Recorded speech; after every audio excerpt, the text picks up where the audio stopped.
नमस्कार, मैं हूं राणा यशवंत और आप देख रहे हैं इन खबर।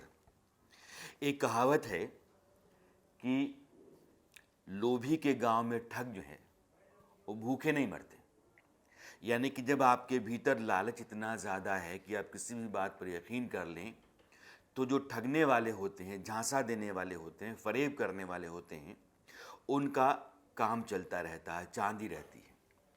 ये मैं इसलिए कह रहा हूं कि एक ताज़ा घटना है कानपुर की। और कानपुर में एक आदमी ने वहाँ के लोगों से ये कहा कि दरअसल इज़राइल में एक ऐसी मशीन बनी है जो मशीन आपको 25-30 साल पीछे लेकर के चली जाएगी। यानी कि आज अगर आप 60 साल के हैं तो आप 25 साल के हो जाएंगे, 65 साल के हैं तो 30 साल के हो जाएंगे, 70 साल के हैं तो उसी अनुपात में आप पीछे चले जाएंगे, जवान हो जाएंगे, शानदार हो जाएंगे। जैसे थे आप 25-30 साल पहले वैसे दिखेंगे और वैसा ही महसूस करेंगे। उसके लिए उसने कुछ दिखाया होगा कि देखिए इजराइल में ये मशीन है, ये ऐसे है वैसे है। लोगों को लगा कि बात शायद ये सही है। फिर उसने कहा कि देखिए अब जब मशीन आ जाएगी तो दरअसल उसके बाद यहाँ इतनी भीड़ होने वाली है कि आपको अपने स्लॉट के लिए 4-4 साल इंतज़ार करना पड़ेगा। इसलिए बेहतर ये है कि अपॉइंटमेंट अभी से आप लॉक कर लीजिए। और अपॉइंटमेंट के लिए और कुल जो फीस है उस 25 साल 30 साल पीछे ले जाने की, उसकी अभी मान लीजिए कि 1.5 लाख है, उसमें 4 लाख 5 लाख हो जाएगी, ये ज़्यादा हो सकती है, क्या पता।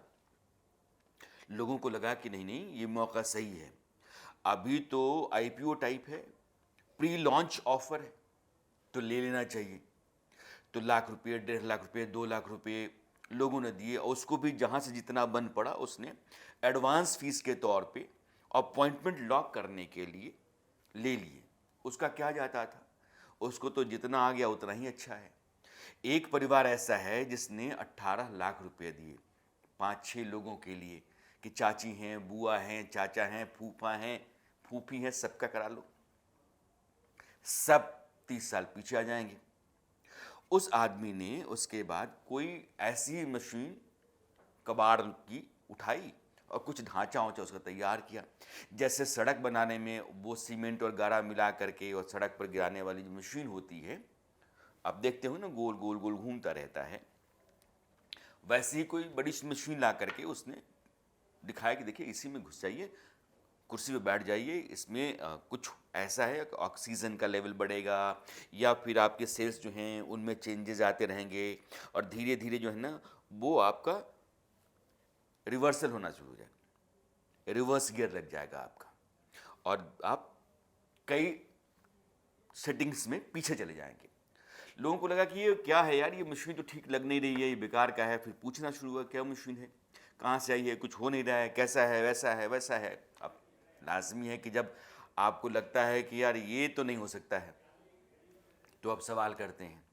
जब सवाल से उसको लगा कि यार ये थोड़ा सा लफड़ा है, क्योंकि उसको ये उम्मीद थी कि जैसे ये लोग घुसेंगे कुछ और लोग आएंगे, कुछ और लोग आएंगे, कुछ अपॉइंटमेंट्स और हो जाएंगे, यानी कि उसको और गांठ का मोटा होने की उम्मीद थी।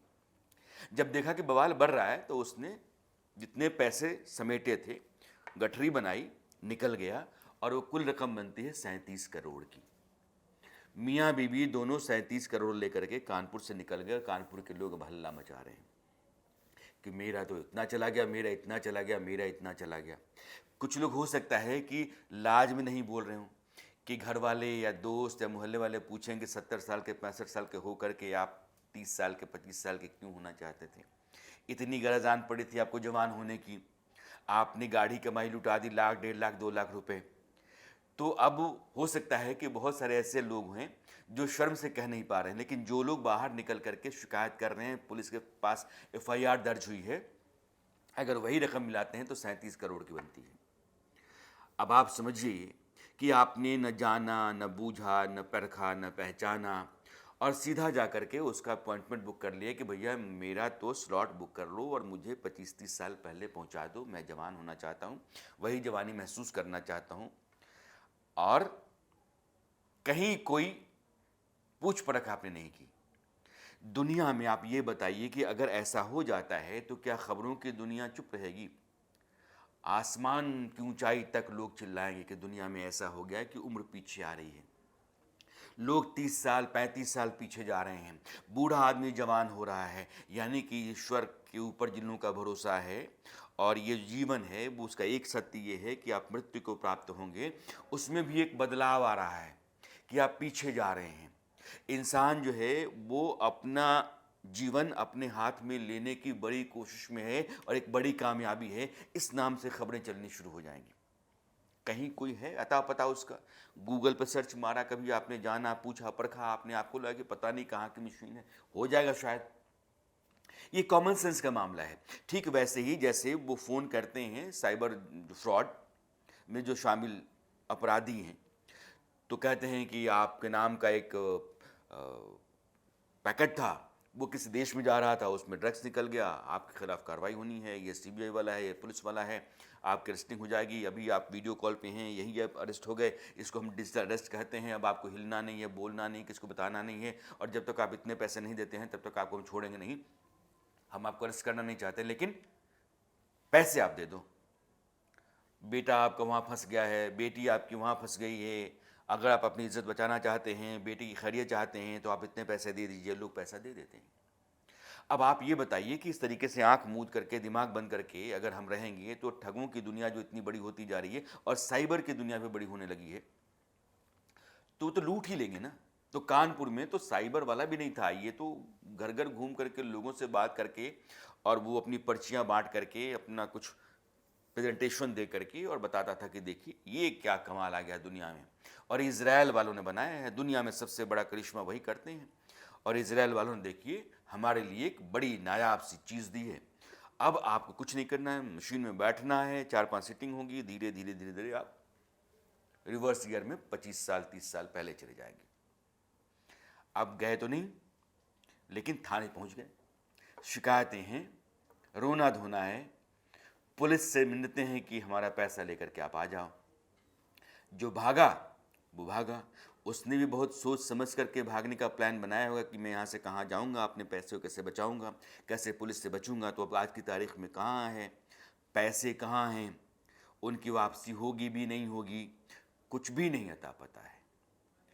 अब पुलिस भी कहती होगी कि उसके सिर पर एक नए तरह का ठीकरा फूटा है, लेकिन जिन लोगों ने अपने पैसे गंवाए हैं उनके साथ एक ही बात नहीं थी कि उन्होंने कॉमन सेंस का एप्लीकेशन नहीं किया, उन्होंने आम जो समझ होती है उससे नहीं देखा उसको, कहीं जांचा परखा नहीं, कहीं रिसर्च नहीं किया, किसी से पूछा नहीं, और चोरी चुपके जवान होने की ख्वाहिश ने, या वो जो सपना था जो बड़ा चमकदार दिख रहा होगा कि अरे यार ये 25 साल पहले 30 साल पहले मैं चला जाऊंगा। ये मोबाइल पे आप देखते हैं ऐप आ गया है, आप ही एकदम रिवर्स गियर में इतना दिखते हैं, आप ऐसे दिखेंगे 18 साल के, 20 साल के, 25 साल के। तो ये तो ऐप है साहब, ये ठीक है, लेकिन ज़िंदगी हो जाएगी, जिस्म हो जाएगा, ऐसा तो मुमकिन है नहीं। और ऐसा मुमकिन हो जाए तो फिर दुनिया में कोहराम मच जाए। फिर भी लोगों ने यकीन कर लिया, यकीन करके उसको पैसे दे दिए, पैसा लेकर के गठरी बना करके वो रफू चक्कर हो गया और पूरे कानपुर में कोहराम है।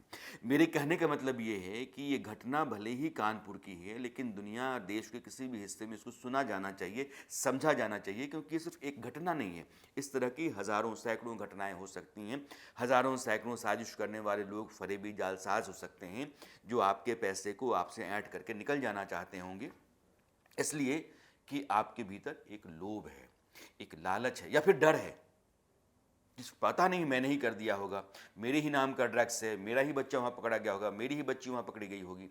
ये जो डर है इसको वो बेचते हैं, और हमारे जो कभी ना पूरा होने वाले सपने हैं उसको बेचते हैं।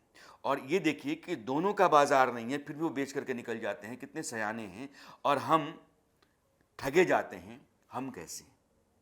इसलिए चाहे जिस तरह से भी आपको ठगे जाने की कोशिश हो, कम से कम आप अपना विवेक, अपनी समझ जरूर लगाइए कि ये कौन सा आदमी है, ये क्या कह रहा है, इसे कहने में कुछ सच्चाई है भी कि नहीं है। थोड़ा परख लें, जांच लें, पूछ लें, अपने से रिसर्च कर लें, और तब हम भरोसा करें। पैसा कैसे कोई दे सकता है? बच्चों को पढ़ाइए लिखाइए, गरीब बच्चे हैं, अगर उनकी थोड़ी मदद हो जाए तो पता नहीं वो करियर में कहाँ से कहाँ पहुँच जाएं। तो अपने पैसे के लगाने के लिए जो सही जगहें हैं उनको आप तलाशिए, जीवन के कोई मायने निकालिए। ये सिर्फ 25-30 साल पीछे चले जाने भर से आप की ज़िंदगी बहुत अच्छी हो जाएगी और वो कोई मायने लेकर के खड़ा हो जाएगी और आपको लोग याद करेंगे, ऐसा तो है नहीं। तो आप अपने लिए, अपने बारे में बेहतर सोच पाएँ कि हमने अपने जीवन में कुछ किया, या कुछ लोग आपके बारे में कहें कि उन्होंने कुछ किया, या बेहतर है कि आप अपने मुताबिक एक अच्छा जीवन जी पाएँ। आपको लगे कि नहीं अच्छा है, लेकिन ये ठगे जाने के बाद लगता है कि नहीं, घर के भीतर यानी मन के भीतर कुछ गांठें हैं जिसको खोल करके कोई चला गया और आपका कुछ लेकर के चला गया, तो आप लुट गए और वो लूट गया। तो ऐसी स्थितियों से बचिए ज़रूर।